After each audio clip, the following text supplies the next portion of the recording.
I look at knee arthroplasty or knee replacements, different types. So here's long stem plastic that's been worn. Here's another one, not long stemmed, and you've got the polyethylene on top of the metal stem. It's black here. Here is a stem, tibial stem, but it's all plastic, no metal component.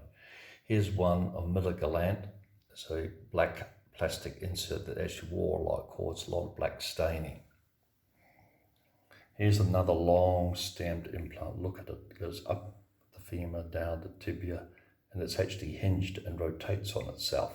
You can use these in a revision situation where there's a lot of bone loss.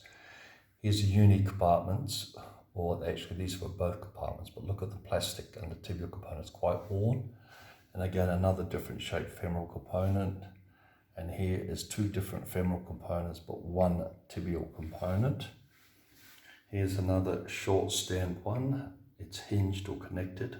Again, we use these in a revision situation, loss of bone and loss of the ligaments.